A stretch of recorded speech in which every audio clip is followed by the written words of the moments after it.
జైత్యాల పట్టణంలోని 4వ వార్డులో అంటే మన బైపాస్ రోడ్ దగ్గర విద్యావంతుడు పద్మశాలి సేవా సంఘ జిల్లా ప్రధాన కార్యదర్శి జగిత్యాల జిల్లా గ్రంథాలయ సంస్థ మాజీ డైరెక్టర్ అయిన చెట్పల్లి సుధాకర్ గారు ఇల్లు కడతా ఉంటే ఆ ఇల్లు నిర్మాణం సక్రమంగా లేదని చెప్పి వాళ్ళ మున్సిపల్ నుంచి నోటీస్ రావడం జరిగింది. నిన్ననే సోషల్ మీడియా ద్వారా మీడియా ద్వారా ఇవాళ మీడియా ద్వారా కూడా ప్రింట్లో ఎమ్మెల్సీ జీవన్ రెడ్డి గారు వారి పెద్దలు ఎప్పుడైనా చాలామంది కూడా అందరు కూడా పెద్దలు అంటారు, నేను కూడా పెద్దలను గర్విస్తా, కానీ వారి పెద్దరికాన్ని తగ్గించుకొని ఒక మధ్యతరగతి కుటుంబీకుడు ఇల్లు కట్టుకుంటుంటే అది సక్రమంగా లేదు నిర్మాణం అని చెప్పి కలెక్టర్ గారికి రిప్రజెంటేషన్ ఇవ్వడం, కలెక్టర్ గారు దానిపైన ఎంక్వైరీ చేయడం అనేది నిజంగా కూడా బాధాకరం. సుధాకర్ గారు పర్మిషన్ తీసుకొని నిర్మాణం చేసుకుంటా ఉన్నారు. ఇది 4వ వార్డులో జరిగిందని చెప్పి కూడా ఇవ్వడం జరిగింది. అంటే అక్కడున్న విద్యావంతుడైన మా కౌన్సిలర్ క్యాదాస్ నవీన్ గారు వాళ్ళందరూ కూడా మిగతా జగిత్యాల పట్టణ ప్రజలు ఒకవైపు ఆశ్చర్యం, రెండో వైపు బాధపడడం జరిగింది. ఈ రకమైన వ్యక్తిగత కక్ష సాధింపు ధోరణి జీవన్ రెడ్డి గారు చేయడం ఎంతవరకు సమాజం వారే ఆలోచన చేసుకోవాలి. జగిత్యాల పట్టణం అతి పురాతనమైన మున్సిపాలిటీ. ఒక మాస్టర్ ప్లాన్ అంటూ మన చట్టంలో ఉంది. వారు 40 ఏళ్ల సుదీర్ఘ రాజకీయ జీవితం అని చెప్పి పదే పదే చెప్తూ ఉంటారు, ఇంకా కూడా పదవిలో ఉన్నారు. అది ఎవరం కూడా కాదనేది లేదు. కానీ మీ సుదీర్ఘ రాజకీయ జీవితంలో జగిత్యాల ప్రజల ఆశీర్వాదంతో గెలిచి జగిత్యాల పట్టణాన్ని ఎంత అస్తవ్యస్తం చేసి పెట్టినరో ఒక్కసారి ఆలోచించుకోవాల్సిందిగా కోరుతా ఉన్నాను. జగిత్యాల పట్టణంలో ఎన్నో ప్రాంతాలు హాస్పిటల్ జోన్ అని, దవాఖానా జోన్ అని చెప్పి మన బస్ డిపో ఎదురుగా అంటే ఇప్పుడు అయ్యే మెడికల్ కాలేజ్ ఎదురుగా ఉన్న ప్రాంతం ఎవ్వరు కూడా పర్మిషన్ లేకున్నా కానీ, లేదా ఏ రకంగా పర్మిషన్లు ఇచ్చిందో తెలియదు, ఇవ్వరాదు, వందలాది పెద్ద పెద్ద ఇండ్లు నిర్మాణమైనవి. అదేవిధంగా గతంలో వారి కుటుంబ సభ్యురాలైన విజయలక్ష్మి గారు చైర్మన్ అప్పుడు కౌన్సిలర్ ఉన్న ప్రాంతం బట్టివాడ స్కూల్ జోన్ అని ఉండే, అంటే బళ్ళకే ఇవ్వాలి, మరి ఇండ్లెట్లా కట్టినరో చెప్పాలి. విజయపురి, శంకులపల్లి ఆ ప్రాంతం అంతా కూడా పరిశ్రమల జోను, రైల్వే జోన్ అని ఉండింది. ఓసారి ఆశ్చర్యం అవుతుంది, రైల్వే స్టేషన్ జగిత్యాల పట్టణానికి ఒక దక్షిణం దిక్కు ఈ పక్కకు వచ్చింది. కానీ మొన్నటి వరకు కూడా రైల్వే జోను విజయపురి, శంకులపల్లి ఎస్కేనాథ్ డిగ్రీ కాలేజ్ దగ్గర చూపెట్టాను. కొండాల గార్డెన్ ముందట ప్రభుత్వ భూములను చూపెట్టాను, అక్కడ నిర్మాణాలు అయినాయి. పవన్ గారు కౌన్సిలర్, కోర గంగమ్మలు గారు మిత్రులు మల్లికార్జున గారు ఉన్నారు. ఈ ప్రాంతాలు అదేవిధంగా 7-8 వార్డులలో కూడా అప్పుడున్న కౌన్సిలర్స్, ఇప్పటికి కూడా కౌన్సిలర్స్ ఉన్నారు. ఇప్పుడు వారి చింతన ఏరినరు. అప్పుడు బీఆర్ఎస్ పార్టీలో ఉన్ననాడు మొగిలి గారి శ్రీమా మిసెస్ కావచ్చు, నవీన్ కావచ్చు, ఆ ప్రాంత ప్రజలు అందరూ కూడా మేము ఏదైతే ఈ జోన్లు లేక ఇబ్బంది పడుతున్నామో ప్రజలను చాలా కష్టమవుతుందని చెప్పి రిప్రజెంట్ చేయడం. మరి ఈ ప్రాంతానికి సంబంధించి ఇవే కాకుండా అనవసరంగా అక్రమ నిర్మాణాలు జరుగుతున్నాయని చెప్పి జోన్లన్నీ కూడా చేంజ్ చేసుకొని రావడం జరిగింది. మరి జీవన్ రెడ్డి గారికి 1989 నుంచి మొన్న నేను చేసుకొచ్చేంత వరకు కూడా ఎన్నో నిర్మాణాలు ఇప్పుడు నేను చెప్పిన ప్రాంతాలలో అయినాయి. విజయపూర్ కావచ్చు, శంకులపల్లి కావచ్చు, హాస్పిటల్ జోన్ అని చెప్తే ఇప్పుడు మెడికల్ కాలేజ్కి ఎదురుగా ఏరియా, అప్పుడు అక్కడ ఏ హాస్పిటల్ లేకుండా ఇప్పుడైంది. 30 ఏళ్ళకెళ్ళి చెప్పే ముచ్చట బట్టివాడ, కొండాల గార్డెన్ ముందట, కాంతి భవన్ నుంచి ఎదురుగా సంధి వైశ్య భవన్లోకి వెళ్ళే రోడ్ అని చెప్పున్నది పోచమ్మ గుడికాడ. అక్కడ చాలా సీనియర్ కాంగ్రెస్ కౌన్సిలర్ గారు ప్రాతినిధ్యం వహిస్తారు. మరి అక్కడ ఎవరికైనా పర్మిషన్ ఎట్లా వచ్చాయని నేను అడుగుతున్నా. రోడ్ అని ఉన్నది, పోచమ్మ గుడికెళ్ళి నిజామాబాద్ రోడ్, బైపాస్ రోడ్ పక్కన మోతే గ్రామం నుండే, మోతే గ్రామంలో పర్మిషన్ తెచ్చుకోవాలి, లేదా ఇక్కడ దరూర్లో పర్మిషన్ తెచ్చుకోవాలి. పద్మనాయక వాసవి ఫంక్షన్ హాల్ దగ్గర జగిత్యాలలో మున్సిపల్ నంబర్ ఇవ్వాలి. ఏ రకంగా ఇచ్చారో తెలియజేయాలి. అంటే ఇన్ని అక్రమాలు జరిగినాయి మున్సిపాలిటీలో. వేలాది ఇండ్లు పర్మిషన్లు లేకుండా కట్టిరు మీ టైంలో. లేని వాటికి మీరు నంబర్ ఇచ్చుకుంటూ పోయింది.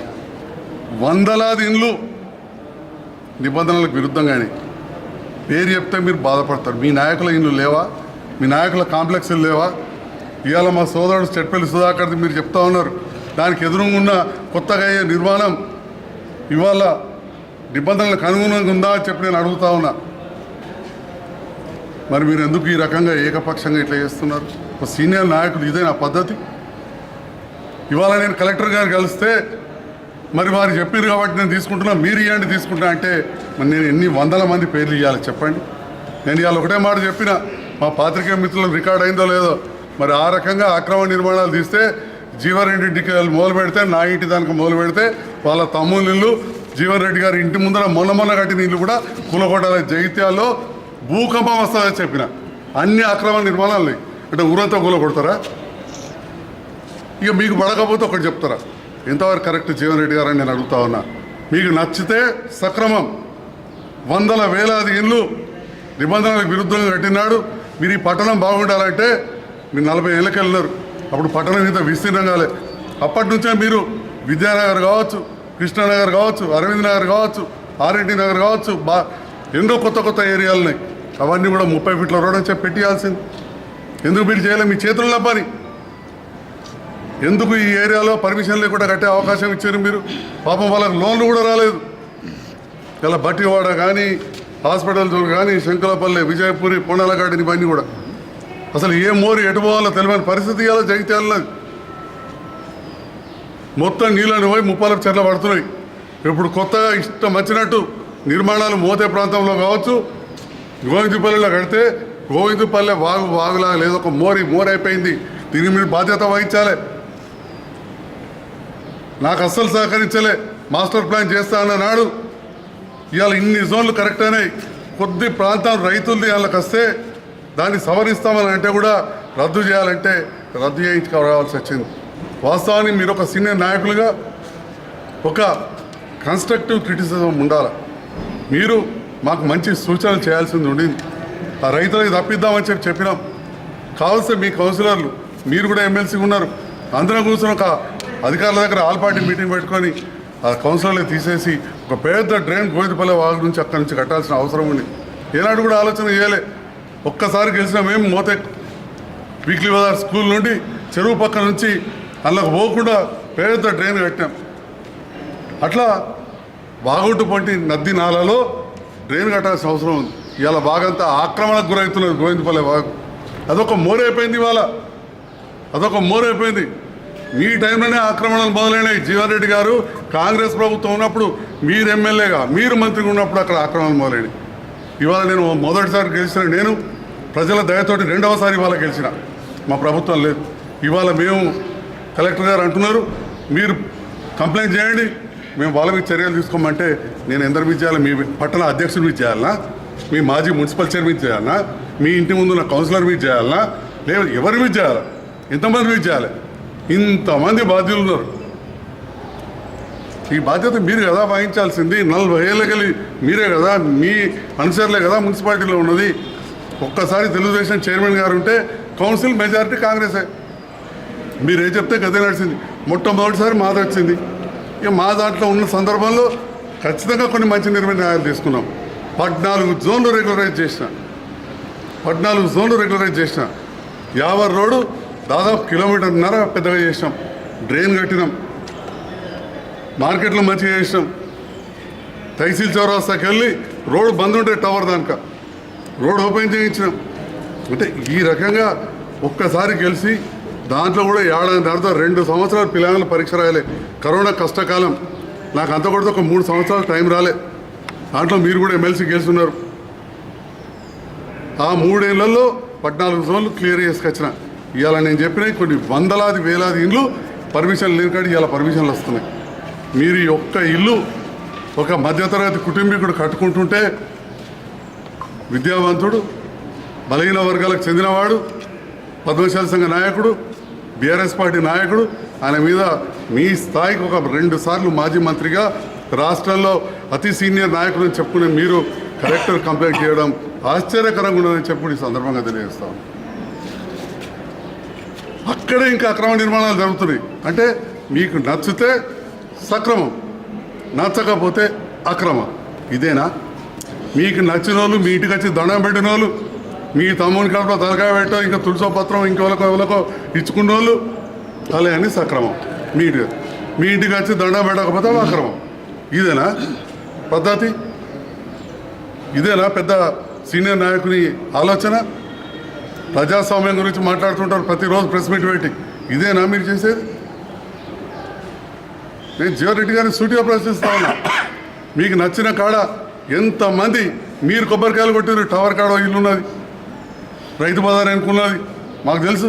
మీరు పోయారు, మీరు ప్రతి ఇళ్ళలో పోతారు, పిలుస్తారు, మీరు పోతారు, భూమి పీజా పిలుతూ పోతారు, ప్రజలకు దగ్గరనే ఉంటారు. మీరు కూడా, మేము కూడా ఉంటున్నాం. మరి ఆ సందర్భంలో మీరు ఇంత చట్టం గురించి మాకంటే ఎక్కువ తెలిసిన. నేను డాక్టర్, మీ న్యాయవాది. మేము 1-2 సార్లు గెలిచినాం, మీరు 10 సార్లు గెలిచారు, పోటీ చేసారు, 15 సార్లు పోటీ చేశారు. మీరు నచ్చితే సక్రమం, నచ్చకపోతే అక్రమం అనుకునే విధానాన్ని చేపట్టబట్టే ప్రజలు మిమ్మల్ని 2006లో తిరస్కరించారు, పట్టణంలో 9లో తిరస్కరించారు, 14లో తిరస్కరించారు, 18లో తిరస్కరించారు, 23లో తిరస్కరించారు, 24లో కూడా తిరస్కరించారు. ఇప్పటికన్నా మీరు ఆలోచన చేయాలి. మీరు పెద్దలు